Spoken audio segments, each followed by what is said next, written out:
There is abundance out there that nature provides.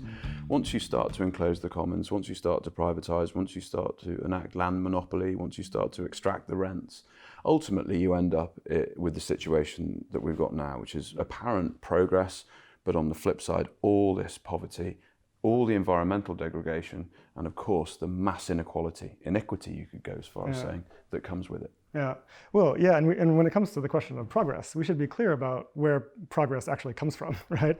There's this strange narrative out there that says that social progress, improvements in social outcomes, are sort of the spontaneous gift of capital accumulation, right? Right. As though it's kind of handed down to us by capital somehow. But no, this is not true. If you look historically, progress has always been won through progressive social movements, anti-colonial struggles, labor unions, et cetera, et cetera. The empirical record is very clear that these are the drivers of progress. Yes. Quite often against the interests of the capitalist class, who don't want to give those concessions. Right. So yes, I mean, we can have social progress without capitalism. In fact, it's easier to have social progress without capitalism because you're not fighting a constant uphill battle. Yes. Right. You don't have to constantly fight capital at every, through the media, through the political system at every turn. So that's, I think, crucial to this vision. Not fighting, ultimately there will be a fight, but picking your battles and fighting strategically, because let's face it, whether it's capture of the political system, capture of the media, capture of the think tanks, capitalists have been excellent, well organized, and they often agree on an awful lot. Yes. And you can't say that about the left, if we're going to take that example. How do you strategically pick those battles? How do you appeal to hearts and minds? And how do you get that constituency behind you who've understood your argument and realised that if we don't change course now, this super tanker is going to crash? Yeah. So, yes, you're absolutely right. This requires a struggle. Let's not. Excuse me, because we can't shy away from it. If we're Panglossian about it and say, well, you know what, they're all going to wake up one morning and just see our logic. That's right. Then, that's right, yes. Well, good luck. Well, for example, take degrowth, for example, right? It is so well researched in the academic literature. Yeah. Thousands of scientists have been at work for several decades, demonstrating the imperative of this. And so the logic is there. It's not like we lack evidence, Right. And the logic's there. Now the strategic battle. That's right. And so, you're absolutely right. It's not like, the powers that be are going to just agree to this voluntarily, because they have very significant material interests at stake, let's put it that way. And so you have to have a strategy. That was very diplomatically put. And right now, there's no strategy.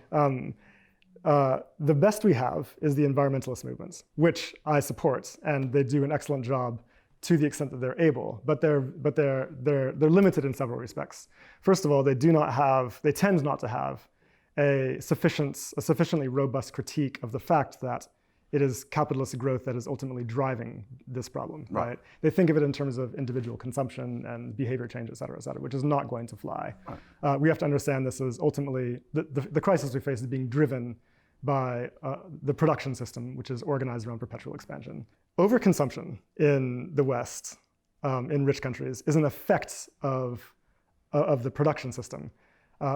Capitalism is constantly overproducing and then has to find a way to absorb all of that overproduction to maintain value, basically. So I think we have to recognize here that growth is a deeply ideological term, right? I mean, think about it. If you were a capitalist, maybe you are secretly. And if That's you wanted my side hustle, by the way. Yeah, if you wanted to sell your system to the people, then you would sell it on the grounds of it's going to generate growth. Yes. Growth is a phenomenally positive, powerful term. Children grow, plants grow, everything good grows, it would seem, obviously to a limit.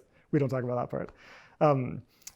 So it's like, as Timothy Mitchell has put it, it is the alibi of capital, right? So if capitalism, entails processes of exploitation and extraction, which we might actually not agree with, it can sort of get us to buy into the broader project by saying, oh no, it's giving us growth, and growth is equivalent to progress, which is of course not true. So, and what's interesting is, they talk about expanding the pie.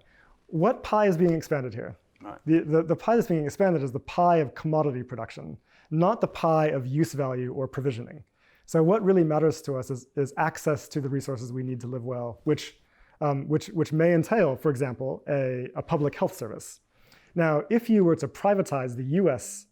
Health service, if you were to nationalize, it's already done. It's already done. It's already done. If you were to nationalize the U.S. Health Service, taking that public good out of the market, Yes. GDP would decline. Yes. And yet our access to this crucial use value that is essential to all of our lives would improve. Our health outcomes would improve. Our sense of well-being and happiness would improve. And so there's quite often a disjuncture between GDP growth and provisioning and well-being. And that should be an empowering realization for us. We can improve provisioning and use value without additional growth.